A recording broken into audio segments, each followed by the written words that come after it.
A few moments later.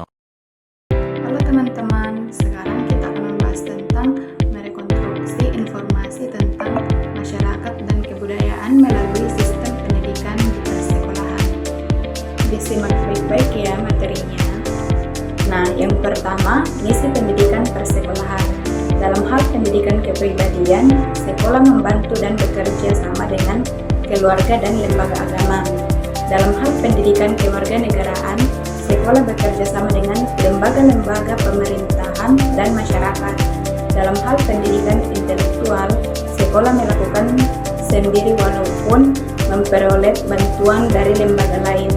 Sebab misi pendidikan intelektual adalah kekhususan sekolah. Misi pendidikan intelektual tersebut dilakukan secara berangkai sejak pembelajaran memasuki taman kanak-kanak sampai pendidikan tinggi. Nah, materi yang kedua yaitu sekolah sebagai sarana rekomendasi masyarakat.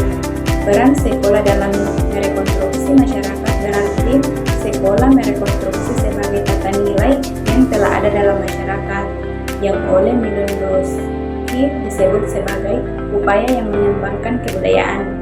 Ada 7 sistem nilai atau kebudayaan yang secara universal dikembangkan, yaitu yang pertama, bahasa, yang kedua, sistem teknologi, yang ketiga, sistem mata pencaharian hidup dan ekonomi, yang keempat, organisasisional, yang kelima, sistem pengetahuan, dan yang keenam, religius, serta yang ketujuh, kesenian. Materi yang ketiga yaitu hasil pendidikan atau sekolah kita dewasa ini. Secara kuantitatif, kita dapat menyatakan bahwa pendidikan di Indonesia telah mengalami kemajuan. Indikator keberhasilan pendidikan ini dapat dilihat dari kemampuan baca tulis masyarakat yang mencapai 67,24%. Hal ini sebagai akibat dari program pemerintahan pendidikan terutama melalui Impres SD yang dibangun pada rezim Orde Baru. Nah, materi yang keempat yaitu pengaruh eksternal dan internal dalam pengelolaan pendidikan. Penyelenggaraan pendidikan nasional yang dilaksanakan secara terus-menerus dan berkelanjutan paling tidak dipengaruhi oleh faktor eksternal maupun internal. Pengaruh eksternal dimaksud adalah adanya perkembangan dunia yang mengglobalkan yang berlaku dalam dewasa ini, sedangkan pengaruh internal adalah pengaruh kebudayaan dan kehidupan masyarakat bangsa Indonesia. Materi yang kelima yaitu pendidikan di sekolah dengan sistem desentralisasi. Desentralisasi pendidikan merupakan upaya untuk mendelegasikan sebagai atau seluruh wewenang di bidang pendidikan yang seharusnya dilakukan oleh unit atau pejabat pusat kepada unit atau pejabat di bawahnya, atau dari pemerintah pusat kepada pemerintah daerah, atau dan pemerintah kepada masyarakat. Salah satu wujud dari desentralisasi itu ialah terlaksananya proses otonomi dalam penyelenggaraan pendidikan. Dan materi yang terakhir yaitu program kegiatan yang perlu dikedepankan. Memasuki pasca Orde Baru atau yang dikenal dengan sebutan era reformasi telah menentukan perubahan di semua sektor kehidupan.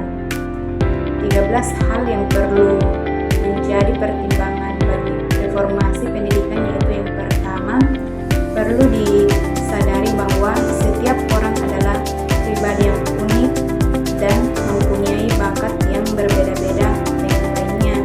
Yang kedua, pendidikan tidak dimulai selepas sekolah menengah, yaitu pada tingkat universitas.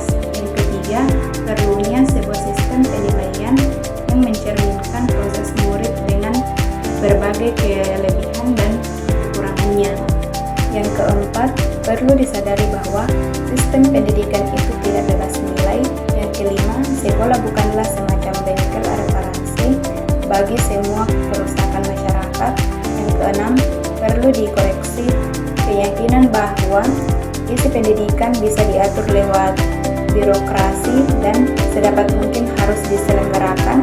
Yang ketujuh, tidaklah tepat bahwa lembaga pendidikan terbaik selalu milik negara. Yang ke-8, sistem pendidikan sebaiknya berorientasi pada nilai atau worth-oriented. Yang ke-9, sistem pendidikan sebaiknya terkait dengan dunia praksis atau praksis segan. Yang ke-10, sistem pendidikan sebaiknya tetap beragam. Kita bersyukur bahwa sejarah pendidikan di Indonesia telah memunculkan keberagaman model. Yang ke-11, diperlukan sebuah sistem pendidikan yang memberikan ruang bagi anak didik untuk bersaing dan berkreasi secara fair. Yang ke-12, dibutuhkan sebuah sistem pendidikan yang efisien dalam pengelolaan waktu. Yang ke-13, sistem pendidikan sebaiknya bersifat internal. Adapun kesimpulan dari materi yang telah kita bahas yaitu pengubahan sistem pendidikan di sekolah merupakan kunci penting dalam membentuk masyarakat dan kebudayaan yang lebih baik.